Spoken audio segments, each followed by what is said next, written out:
माणिकराव कोकाटेंना हायकोर्टाकडून काहीसा दिलासा। कोकाटेंना 1 लाखांच्या जात मुचलक्यावर जामीन मंजूर। सदनिका लाटल्या प्रकरणी तुर्तास जेलमध्ये जावं लागणार नाही।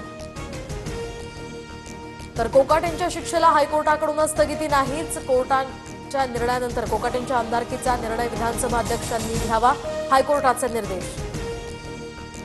हायकोर्टाच्या निकालाची प्रत प्राप्त झाल्यानंतर कोकाटेंच्या आमदारकीवर निर्णय घेणार। आमदारकी ठेवायची की रद्द करायची या संदर्भात विधिमंडळ निर्णय घेणार, सूत्रांची माहिती। तर लीलावतीमधील डॉक्टरांकडून माणिकराव कोकाटेंना बायपास सर्जरीचा सल्ला। 4 ब्लॉकेजेस असल्याची डॉक्टरांची माहिती। छातीत दुखत असल्यामुळे कोकाटेंवर आयसीयूमध्ये उपचार सुरू। राज्यातील आणखी एका मंत्र्याचा राजीनामा होण्याच्या मार्गावर, पण मुख्यमंत्री पांघरूण घालतायत। उपमुख्यमंत्री शिंदेंवर निशाणा साधत उद्धव ठाकरेंचा दावा।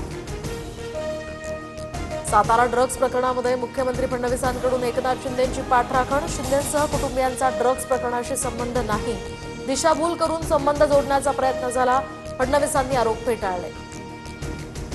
सातारा ड्रग्ज प्रकरणी ठाकरेंच्या खासदारांचं अमित शहांना पत्र। छापा टाकलेल्या जागेजवळच एकनाथ शिंदेंच्या भावाचं रिसॉर्ट, तर तिथून ड्रग्ज फॅक्टरीमध्ये जेवण जायचं, आरोप करत शिंदेंच्या राजीनाम्याची पत्रातनं मागणी।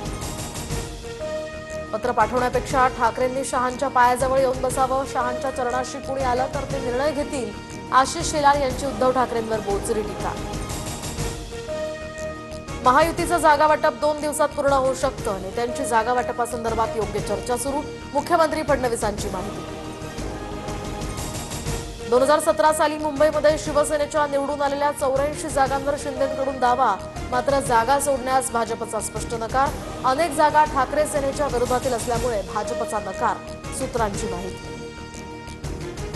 अजित पवारांच्या राष्ट्रवादीच्या बैठकीत मुंबई वगळता 28 महानगरपालिकांचा आढावा। बैठकीच्या अहवालावर अजित पवार शिंदे फडणवीसांशी चर्चा करणार। जास्तीत जास्त ठिकाणी महायुती म्हणून लढण्याची ही भूमिका। वसई विरार पालिका निवडणुकीच्या पार्श्वभूमीवर ठाकरेंची शिवसेना आणि मनसे सक्रिय। बहुजन विकास आघाडीसोबत युतीच्या बोलणीसाठी शिष्टमंडळानं हितेंद्र ठाकूरांची भेट घेतली। नगरपालिका निवडणुकांसाठी प्रचाराचा आजचा अखेरचा दिवस। 23 नगर परिषदा आणि नगरपंचायतींसाठी उद्या मतदान, तर रविवारी निकाल लागणार। अंबरनाथमध्ये ईव्हीएममध्ये छेडछाड झाल्याचा शिंदेंच्या सेनेचा आरोप। 6 ईव्हीएम उघडल्याचा आरोप करत नेते आणि कार्यकर्ते मतदान केंद्राबाहेर जमले। निवडणूक अधिकाऱ्यांना विचारला जाब। दक्षिण आफ्रिकेविरोधात अहमदाबादच्या 5व्या T20मध्ये भारताची तुफान बॅटिंग। आफ्रिकेसमोर 232 धावांचं आव्हान, तर तिलक वर्मा आणि हार्दिक पंड्या अर्धशतकी आतिशी खेळ।